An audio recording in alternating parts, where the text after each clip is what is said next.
How do you fall in love with yourself?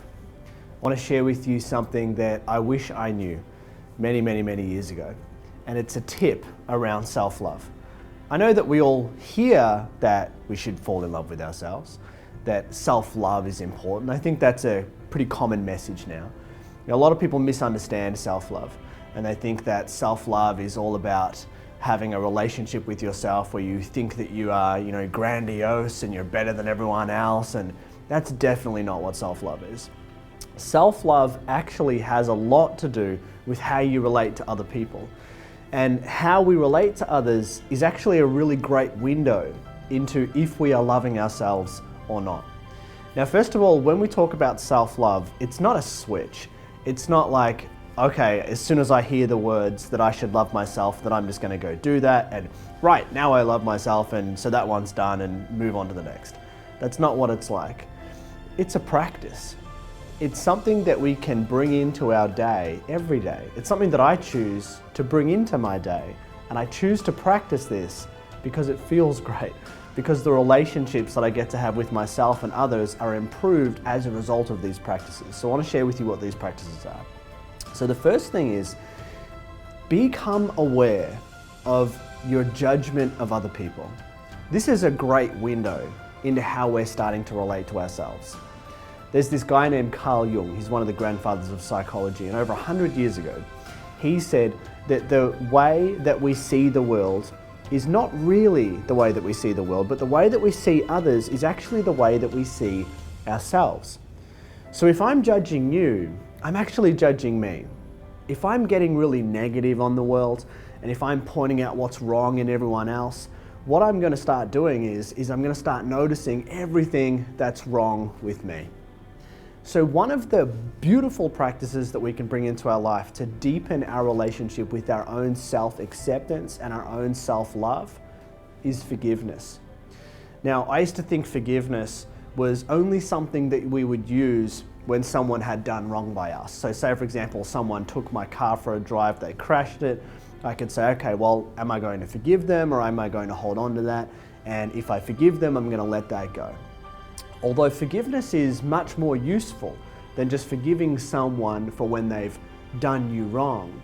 Forgiveness is the opposite of acceptance. When we are not forgiving of ourselves or someone else, what we're actually doing is we are withholding love from them. And whenever we withhold love from someone else, we withhold love from ourselves. So if I'm withholding love from you, I'm the one who loses out. I'm the one who's now not open to receiving my own love. And so forgiveness is a practice of choosing not to withhold love from the people in our life. And so I'll give you a frame to think about that kind of helps out with this. Is your heart open to this person, or is your heart closed to this person? When I first learnt this, I thought, you know what, I've got some work to do. I've got to write down a list of all the people that I'm holding resentments onto and I'm holding grudges onto. And I became very aware of this weight that I was carrying around, because I was thinking that person didn't listen to me, and this person talked over me, and this person was a crazy teacher in my past, and my dad wasn't there, and my mom wasn't there, and my last girlfriend, and my workplace, and I had all these judgments going on of how other people could be doing a better job, but they weren't doing a better job, and I was holding on to this story of how everyone had let me down and how everyone wasn't doing the job that they were supposed to do. And then, as a result of that, I realized, well, as a result of me withholding love from them, I'm the one who's walking around with these massive burdens, withholding love from myself. And so when I realized this, I thought, okay, it's time to let that stuff go. How do I let that go? I'm going to start the process of forgiveness. And sometimes it can literally be as simple as saying, I forgive this person and I let this go. I forgive this person and I let this go. And I forgive this person and I let this go.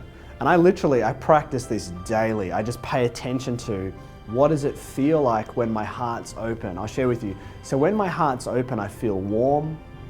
I feel more connected to other people. I feel like things are just easier. I don't get overly worried about things. And when my heart is closed, I judge everyone, right? I judge other people. I I point out what's wrong. I notice what's wrong so easily. I think the unforgiving mind is always just noticing how things could be better. It's a total judgment frame. And whilst the loving mind, which is when we have an open heart, sees the greatness in people, sees the potential in others. And when we see the potential in others, we see the potential in ourselves as well. So this is a practice. Now, if this is the first time you've heard this, it might sound like it's a bit of a challenge, and that's okay. Maybe the first time you start to forgive, it's going to be a little bit hard. And if you have already been doing this, you know the great benefits of being able to live with our hearts open, to be able to develop more acceptance of the world around us and therefore have more acceptance of ourselves, and then deepen our relationship for allowing love into our lives. If this has resonated with you in any way, shape or form, I'd love for you to go ahead and click the link below. You'll head over to another page where I would love to tell you about a live global broadcast we're running. It's called How to Become a Relationship Coach. And it's all about how we can take these ideas that we've been speaking about and apply them to ourselves, and more importantly, use them as tools to apply to other people's lives to help them deepen their relationship with themselves as well.